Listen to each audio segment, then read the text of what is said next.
नमस्कार।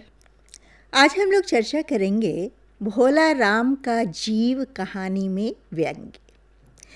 आप लोगों ने बहुत पहले सुना होगा कि व्यंग्य हमेशा हास्य से जुड़ा रहता था, लेकिन अब व्यंग्य एक तरह से साहित्य की विधा के रूप में काफ़ी चर्चित हो गया है और यह ऐसी शैली के रूप में विकसित हुआ है जिससे समाज, राजनीति आदि में जो भ्रष्ट तंत्र हैं उस पर सीधा प्रहार किया जा सकता है। अब आप जानना चाहेंगे कि व्यंग्य आखिर है क्या। जैसा कि अभी मैंने आपको बताया कि व्यंग्य एक शैली के रूप में विकसित हो गया है जो हमें सत्य के मार्ग पर चलने के लिए प्रेरित करता है। आप पूछेंगे कि यह सत्य के मार्ग पर चलने के लिए प्रेरित कैसे कर सकता है। तो व्यंग्य के माध्यम से आप जब विडंबनाओं से रूबरू होते हैं, विडंबनाओं से साक्षात्कार करते हैं, तब आपको ज्ञात होता है कि समाज में किस तरह भ्रष्टाचार, अनाचार, अनीतियाँ आदि प्रचलित हैं। लोग किस तरह मनुष्यता से अपने को वंचित कर रहे हैं और जब आपके भीतर यह भाव विकसित होने लगता है तब आपके भीतर का वह भाव जो आपको मनुष्य से वंचित करता है वह विरेचित होता है और आप मनुष्य की ओर बढ़ने के लिए अग्रसर होने लगते हैं। मनुष्यता आप में विकसित होने लगती है और आप असत्य के मार्ग को छोड़कर सत्य के मार्ग की ओर अग्रसर होने लगते हैं। व्यंग्य स्वाभाविक है कि जब मनुष्यता मनुष्य में विकसित होगी तो वह न्यायप्रिय भी होगा। वह देखेगा कि क्या असत्य है, क्या सत्य है, क्या अन्याय है, क्या न्याय है, क्या विवेक है, क्या अविवेक है, क्या उचित है, क्या अनुचित है, और वह निश्चय ही अपने विवेक से न्याय के मार्ग पर चलेगा, धर्म के मार्ग पर चलेगा, सत्य के मार्ग पर चलेगा। भोला राम का जीव में आप देखेंगे कि किस तरह से एक विडंबना की सृष्टि की गई है और मिथ के माध्यम से जिस तरह व्यंग्यात्मक शैली में उस समय की स्थितियों का पर्दाफाश किया गया है, उससे हमारे मन पर यह प्रभाव पड़ता है कि समाज में ऐसा होता क्यों है, राजनीति में ऐसा होता क्यों है। हम भी सभी समाज के हिस्सा हैं। तो भोला राम का जीव जो एक सरकारी कर्मचारी था, जब उसकी मृत्यु हो जाती है तब तक मृत्यु परांत भी उसको चैन नहीं मिलता है, क्योंकि जीवन पर्यंत तो उसने संघर्ष किया पेंशन पाने के लिए, लेकिन बाबुओं के कारण उसकी पेंशन की फाइल दबी रही, क्योंकि वह इतना गरीब था, इतना दीनहीन था, पेट भरने के लिए उसके पास साधन नहीं थे, तो वह रिश्वत देने में कैसे समर्थ हो पाता। इतना ही नहीं, व्यंग्य मनुष्य में करुणा का भी संचार करता है। करुणा का संचार कैसे करता है? जब भोला राम का जीव कहानी आप पढ़ते हैं और आप देखते हैं कि मृत्यु के उपरांत जब यमराज का दूत चित्रगुप्त के द्वारा यमराज को भेजा जाता है भोला राम का जीव स्वर्ग लाने के लिए, तो भोला राम का जीव वहाँ से बिल्कुल भाग जाता है। और वहाँ कहाँ भागता है वह? अपने पेंशन की फाइल में। इधर अफरा तफरी मस्ती है स्वर्गलोक में, चित्रगुप्त महाराज काफ़ी तनाव में हैं, यमराज काफ़ी तनाव में है, सब लोग ढूंढते हैं कि आखिर भोला राम का जीव गया तो कहाँ गया। और तब नारद मुनि को यह कहा जाता है कि आप तो मुनि हैं, सर्वत्र भ्रमण करते हैं, आप जरा सा देखिए कि भोला राम का जीव आखिर गया तो कहाँ गया। यानी एक मिथ की सृष्टि की गई है और मिथ के माध्यम से किस तरह व्यंग्य को हमारे समक्ष प्रत्यक्ष किया गया है और व्यंग्य के माध्यम से जो अनीतियाँ हैं, जो अनाचार हैं, भ्रष्टाचार हैं, उस पर किस तरह से आघात किया गया है, यह भोला राम की कहानी में आप आद्योपांत देखते हैं। स्वाभाविक है कि व्यंग्य ऐसा अस्त्र या शस्त्र है जो पूरी तरह प्रहार करता है, सीधा प्रहार करता है जहाँ भ्रष्टाचार है, जहाँ का तंत्र काफ़ी भ्रष्ट हो चुका है, और उस पर आघात करके वह बिल्कुल परिमार्जन करने के लिए, व्यवहार में परिमार्जन करने के लिए, विचारों में परिमार्जन करने के लिए, कर्म में परिमार्जन करने के लिए लोगों को प्रेरित करता है। और व्यंग्य ऐसा तत्व भी है जो मनुष्य में आत्मचिंतन करने के लिए, आत्मावलोकन करने के लिए, आत्ममंथन करने के लिए भी प्रेरित करता है। हरिशंकर परसाई बहुत बड़े व्यंग्यकार थे और उनकी कहानियों में भी हम यत्र तत्र सर्वत्र व्यंग्य के माध्यम से जिस तरह से जो समाज की विडंबनाएं हैं, राजनीति की विडंबनाएं हैं, उसका प्रत्यक्षीकरण देखते हैं, हर जगह उसका अवलोकन करते हैं। व्यंग्य का लक्ष्य क्या है? व्यंग्य आखिर क्यों प्रयुक्त होता है, या कहानीकार व्यंग्यात्मक शैली का प्रयोग क्यों करते हैं, या आप जानना चाहेंगे तो मैं बताना चाहूँगी आपको कि यह व्यंग्य ही है जो हमें जीवन के समस्त पहलुओं से साक्षात्कार कराता है। यानी हमारे जीवन में जिस तरह की घटनाएं घटित होती हैं उसमें हम कई जगह पर छले जाते हैं, भ्रष्ट तंत्रों के द्वारा हम पर प्रहार किया जाता है, हमारे जीवन को पूरी तरह नारकीय बना दिया जाता है, हमें यंत्रणाओं से जूझने के लिए बाध्य किया जाता है, हमें पूरी तरह विवश कर दिया जाता है ऐसे वातावरण में जीने के लिए जो बिल्कुल नारकीय वातावरण है, बहुत ही दयनीय वातावरण है। यह समस्त विसंगतियों पर, विडंबनाओं पर, भ्रष्टाचार पर, मिथ्याचार पर, अनाचार पर, अन्याय पर, अनीतियों पर सीधा प्रहार करता है। यही कारण है कि व्यंग्य के माध्यम से जो संप्रेष्य बातें हैं, कहानीकार जो कुछ कहना चाहता है, उसका सीधा प्रभाव मनुष्य के ऊपर पड़ता है। आप सभी जानते हैं कि कबीर बहुत बड़े व्यंग्यकार थे। हरिशंकर परसाई ने गद्य में जिस तरह से व्यंग्य का संचार करके, व्यंग्य के माध्यम से समस्त विडंबनाओं और विसंगतियों का पर्दाफाश किया है और जिस तरह भ्रष्ट तंत्रों पर आघात किया है, वह बड़ा ही प्रशंसनीय कदम है। व्यंग्य मनुष्य में मानवीय गुणों का संचार करता है, क्योंकि जब हमारे कुभाव, हमारे जो भी विकार हैं, उनका विरेचन होता है तो स्वभावतः हमारे भीतर मानवीय गुणों का विकास होता है और हम सामाजिक कर्म की ओर प्रेरित होते हैं। हम समझने लगते हैं कि एक सामाजिक प्राणी के रूप में हमारा यह दायित्व है कि केवल हम अपने लिए ही न सोचें, बल्कि हमसे जो जुड़े लोग हैं, जो सामाजिक लोग हैं, जो समाज में रहने वाले लोग हैं, उनके लिए भी हमें सोचना है, उनके हितों के बारे में सोचना है, उनके लिए भी कार्य करना है।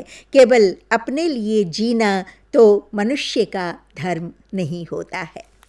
भोला राम का जीव कहानी में शुरू में ही मैंने बताया कि मिथ का प्रयोग किया गया है। आपने देखा होगा कि आरंभ में ही कहानी का जो इसकी बनावट है, जो इसकी बुनावट है, उसमें यमलोक के वातावरण की सृष्टि की गई है और उस वातावरण में जो तनाव व्याप्त है उसे दर्शाया गया है। आपने देखा होगा वहाँ यमराज है, वहाँ चित्रगुप्त है, वहाँ नारद है। ये सारे पात्र हमारे इस भौतिक जगत के नहीं हैं, मर्त्य लोक के नहीं हैं, पृथ्वी पर रहने वाले लोग नहीं हैं। और हम लोग पुराणों में इनका जिक्र पाते हैं, इनका वर्णन हम पढ़ते हैं और हम देखते हैं कि इनका संबंध स्वर्गलोक से है। पूरी कहानी की बनावट में आप देखेंगे तो आद्योपांत मिथ की संरचना आपको मिलेगी और आद्योपांत यह आप महसूस करेंगे कि मिथ के माध्यम से किस तरह व्यंग्य की सृष्टि की गई है। भोला राम का जीव कहानी का आरंभ कैसे होता है, जरा सा आप देखिएगा कि शब्द किस तरह प्रयुक्त हुए हैं और वाक्य की संरचना कैसी है। आरंभ होती है कहानी इस तरह से, ऐसा कभी नहीं हुआ था। कैसा नहीं हुआ था कभी? तो धर्मराज लाखों वर्षों से असंख्य आदमियों को कर्म और सिफारिश के आधार पर स्वर्ग या नरक में निवास स्थान अलॉट करते आ रहे थे, पर ऐसा कभी नहीं हुआ। ... यानी इसके आगे भी कहानीकार कुछ कहना चाहते हैं। अब यहाँ पर देखिए, अब शब्दों का इस्तेमाल किस तरह किया गया है। एक तो सिफारिश, दूसरा अलॉट, और इन शब्दों के माध्यम से आपने यह महसूस किया होगा, आपको यह संकेत मिल गया होगा कि कहानीकार ने यहाँ धर्मराज और चित्रगुप्त को जिस तरह हमारे सरकारी कार्यालयों में अधिकारी होते हैं, बाबू लोग होते हैं, क्लर्क लोग होते हैं, उसी तरह का उन्हें बना दिया गया है और उनके चरित्र को, उनके व्यक्तित्व को बिल्कुल उसी रूप में चित्रित किया है। यानी किस तरह से स्वर्गलोक में भी सिफारिशें चलती हैं और सिफारिशों के आधार पर कर्म तो देखा जाता है, लेकिन वहाँ पर सिफारिशें भी चलती हैं और इन सिफारिशों के आधार पर अलॉट किया जाता है स्वर्ग या नरक। यानी हरिशंकर परसाई ने आरंभ में ही किस तरह से यह बता दिया है कि व्यंग्य का मकसद क्या है, व्यंग्य का उद्देश्य क्या है और व्यंग्य के माध्यम से किस तरह से विडंबनाओं की और सच्चाई को हमारे समक्ष प्रत्यक्ष किया जाता है, विडंबनाओं की सृष्टि की जाती है। चित्रगुप्त ने कहा, महाराज, आजकल पृथ्वी पर इस प्रकार का व्यापार बहुत चला है। लोग दोस्तों को कुछ पार्सल भेजते हैं, चीज़ भेजते हैं और उसे रास्ते में ही रेलवे वाले उड़ा ले जाते हैं। अब देखिए जरा सा, आज इसी तरह की घटनाएं तो घट रही हैं। यानी किस तरह से हर जगह भ्रष्टाचार फैला हुआ है, अनीतियाँ फैली हुई हैं और जिस तरह मनुष्यता का अवमूल्यन हो रहा है, मनुष्यता का ह्रास हो रहा है, यह आरंभ में ही हम कहानी में देख लेते हैं। और शैली के माध्यम से, भाषा के माध्यम से जिस तरह से व्यंग्य की सृष्टि की गई है और हरिशंकर परसाई ने अपनी भाषा शैली की व्यंग्यात्मकता के माध्यम से समसामयिक चीज़ों को उजागर करने का प्रयास किया है और भ्रष्ट तंत्रों पर आघात करने का प्रयास किया है, वह निश्चय ही काफ़ी सराहनीय है। कहते होजरी के पार्सलों के मोजे रेलवे अफसर पहनते हैं। अब जरा सा देखिए कि किस तरह से यहाँ पर अनाचार फैला हुआ है। मालगाड़ी के डब्बे रास्ते में कट जाते हैं। एक बात और हो रही है, राजनीतिक दलों के नेता विरोधी नेता को उड़ाकर बंद कर देते हैं। कहीं भोलाराम के जीव को तो भी किसी विरोधी ने मरने के बाद खराबी करने के लिए तो नहीं उड़ा दिया। अब देखिए कि क्या क्या घटनाएं हो रही हैं और यहाँ पर धर्मराज और चित्रगुप्त के माध्यम से जो संवाद हमारे समक्ष आ रहा है, उसके माध्यम से पृथ्वी लोक में क्या क्या घटनाएं घट रही हैं, किस तरह से अनाचार फैला हुआ है, भ्रष्टाचार फैला हुआ है, उसका पर्दाफाश करने की कोशिश की गई है।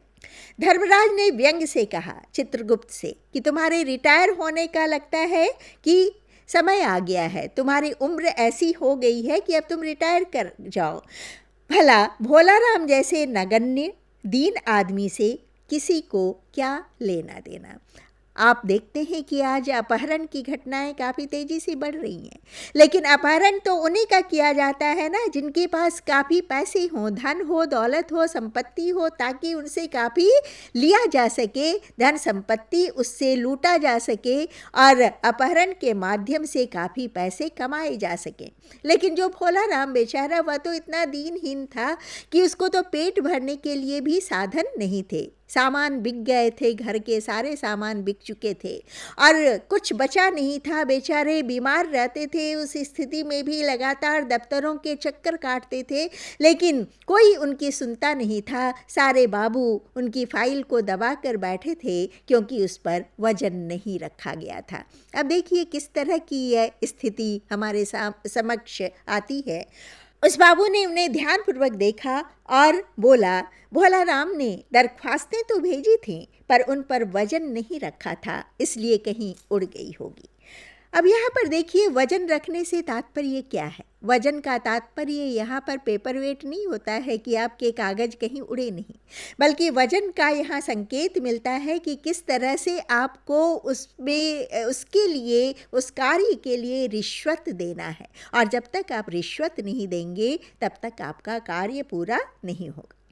अब यहाँ पर नारद मुनि जब जाते हैं और नारद मुनि दफ्तर में पहुंचकर यह पता लगाते हैं कि आखिर उसके पेंशन की फाइल क्यों नहीं घूमी और भोला राम को पेंशन क्यों नहीं मिला, तो जिस बाबू के पास वे जाते हैं उनसे क्या उनके संवाद होते हैं वह देखिए।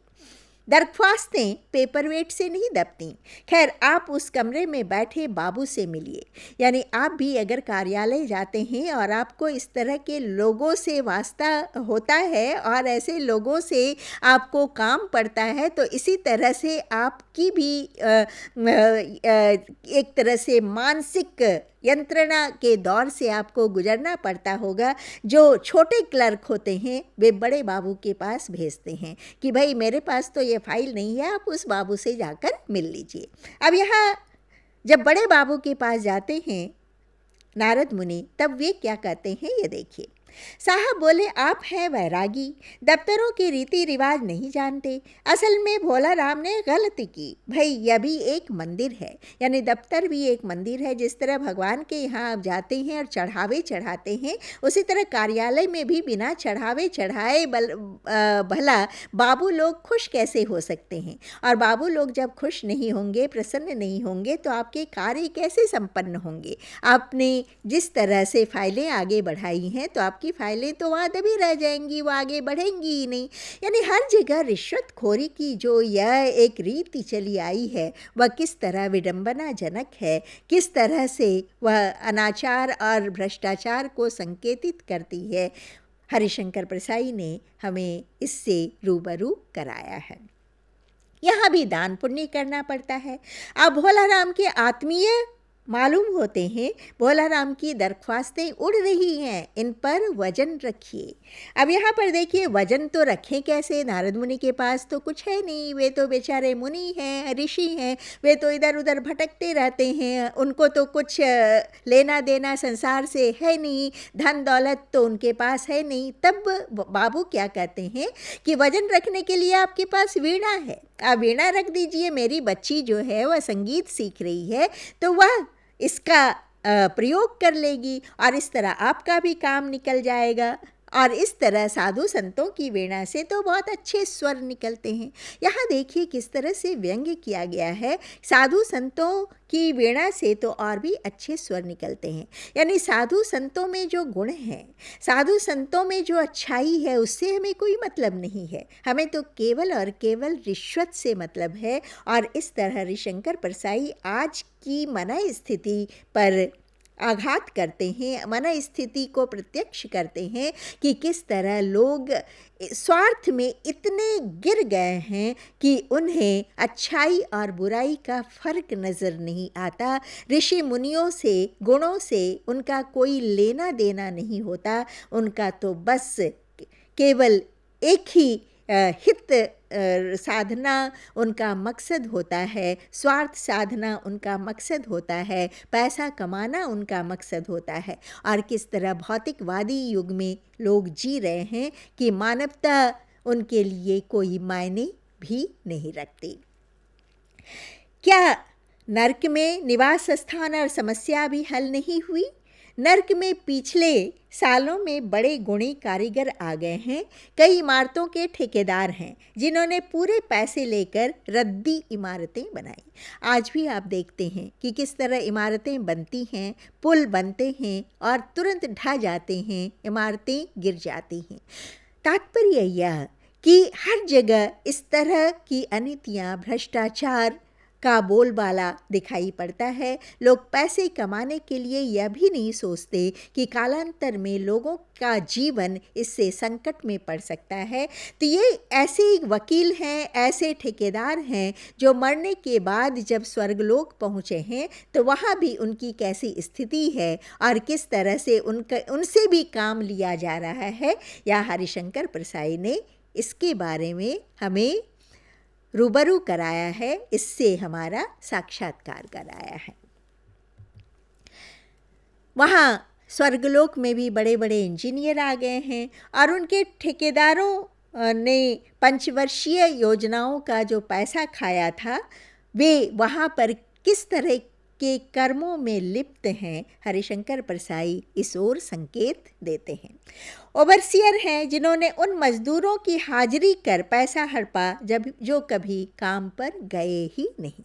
आज भी आप अखबारों में इस तरह की सूचनाएं पढ़ते हैं, टेलीविज़न पर इस तरह की खबरें देखते हैं, समाचार देखते हैं और जिस तरह भ्रष्टाचार पूरी तरह ऊपर से लेकर नीचे तक व्याप्त है और उससे आम जनता किस तरह संकट में घिरी हुई है, उसी ओर हरिशंकर परसाई हमें ले चलते हैं, सच्चाई से हमें परिचित कराते हैं और जो यथार्थ है हमारे जीवन के इर्द गिर्द जिस तरह से षड्यंत्र का जाल फैला है, प्रपंच का जाल फैला है, जिसके केंद्र में केवल अपने हित को साधने की कोशिश है, उस ओर हरिशंकर परसाई इशारा करते हैं, संकेत देते हैं, हमें समझने के लिए विवश करते हैं, प्रेरित करते हैं कि सच्चाई को समझो और तुम भी मनुष्य बनो। अपने जीवन में यह मत भूलो कि तुम भी समाज का हिस्सा हो। जिस तरह भोला राम एक सरकारी कर्मचारी था और जिस तरह उसने अपने दायित्व का निर्वाह किया था, लेकिन जब वह रिटायर हो गया तो अपने ही पेंशन के लिए उसे मशक्क़त करनी पड़ी जीवन भर। वह जीवन भर भटकता रहा, संघर्ष करता रहा, इसके बावजूद उसके पेंशन की फाइलें आगे नहीं बढ़ी। तुम कभी इस तरह अपने को मत बनाना। दरअसल व्यंग्य का यही उद्देश्य है, मनुष्य को मनुष्यता की ओर ले चलना, मनुष्य के गुणों का विकास करना और जो अपनी मानवता को भूल चुके हैं, अपनी मनुष्यता को भूलने लगे हैं, विस्मृत कर चुके हैं, उन्हें मनुष्यता का पाठ पढ़ाना, मनुष्यता की ओर उन्हें अग्रसर करना, यह व्यंग्य का उद्देश्य है जो पहले भी आप देख चुके हैं। व्यंग्य विसंगतियों को प्रत्यक्ष करता है और आज किस तरह का सिस्टम डेवलप कर गया है। कार्यालय, जब भी आप सरकारी दफ्तरों में जाते हैं तो इस तरह की स्थितियों से आपको भी सामना करना पड़ता है, चाहे वह आम आदमी हो, चाहे वह बड़ा आदमी हो। बड़ा आदमी तो सिफारिश लेकर जाता है तो उसके काम बन जाते हैं, काम निकल जाते हैं, लेकिन जो सामान्य व्यक्ति है जिसके पास ना सिफारिश है और न ही कुछ देने के लिए पैसे हैं, तो उसके काम किस तरह बिगड़ जाते हैं, यह भोला राम का जीव में हरिशंकर परसाई ने आद्योपांत प्रत्यक्ष किया है और हमें संकेत दिया है कि आज समाज में किस तरह की घटनाएं घट रही हैं जो मनुष्यता पर भी प्रश्न चिन्ह लगा देती हैं। और भ्रष्ट लोग या नहीं देखते कि कौन ऋषि है, कौन मुनि है। वह तो बस केवल अपने स्वार्थ को देखते हैं और अपने ही स्वार्थ की सिद्धि के लिए प्रयत्नशील रहते हैं, अपने ही हितों को साधने के लिए निरंतर कोशिश में लगे रहते हैं। उन्हें न समाज से कोई वास्ता है, न ही मानवता से उनका कुछ लेना देना होता है। भोला राम का जीव दरअसल इस तरह की कहानी है जिसमें मिथ के माध्यम से जीवन के कई ऐसे संदर्भों को प्रत्यक्ष करने की कोशिश की गई है जो हमारे दैनंदिन जीवन में निरंतर घटित होता है और सामान्य व्यक्ति इस दौर से गुजरता ही है। चाहे आप किसी भी कार्य के कारण, किसी भी काम को लेकर सरकारी दफ्तर जब जाते हैं, तब आप यह देखते हैं कि वहाँ के बाबुओं की गतिविधियाँ किस तरह से सामने आती हैं और किस तरह से वह यह नहीं देखते कि आपकी स्थिति क्या है, आपकी ज़रूरत क्या है और हमारा धर्म क्या है, हमारा कर्तव्य क्या है। यह बाबू लोग नहीं देखते। उन्हें तो बस एक ही चीज़ दिखाई पड़ती है और वह है पैसा। यानी किस तरह आज हम भौतिकवादी युग में जी रहे हैं। पैसा ही हमारा धर्म हो गया है, पैसा ही हमारी जिम्मेदारी हो गई है। हमारे सारे कर्तव्य जैसे पैसों के ही इर्द गिर्द घूमते हैं। हमारी सारी गतिविधियां किस तरह पैसों के इर्द गिर्द घूमती हैं और किस तरह से हम निरंतर मूल्यों के अवमूल्यन में लगे हैं। हमारे लिए न तो धर्म का कोई अर्थ है, न मानवता का कोई अर्थ है, न ही हमारे लिए मानवता और कर्तव्य का कोई अर्थ है। हरिशंकर प्रसाई ने हमें यह सोचने के लिए बाध्य किया है और यह बताया है कि भोला राम का जीव जिस तरह मृत्यु के बाद भी इतना बेचैन रहा कि वह यमलोक नहीं गया, बल्कि वह आँख बचाकर अपनी उन फाइलों के बीच जाकर छिप गया जो उसकी पेंशन की फाइलें थीं और यहाँ यमलोक में सभी परेशान थे, तनाव की स्थितियां बन गई थीं। सभी लोग भोला राम के जीव को ढूंढने में लगे थे और नारद मुनि ने जब दफ्तर में ज़ोर से कहा भोला राम की फाइलें, तब भोला राम का जीव बोल पड़ा, हाँ कौन बोल रहा है? क्या मेरी पेंशन की फाइल खुल गई? क्या अब मुझे पेंशन मिल जाएगा? और यह जो कथन है और हरिशंकर प्रसाई ने जिस तरह सच्चाई से लोगों को परिचित कराया है, वह निश्चय ही बहुत ही विडंबनाजनक है और यह हमारी मनुष्यता पर भी प्रश्न चिन्ह लगाता है। तो आप भी यह कहानी पढ़िए, व्यंग्य के मकसद को समझिए और मनुष्य बनने की कोशिश कीजिए। इन्हीं शब्दों के साथ बहुत बहुत धन्यवाद।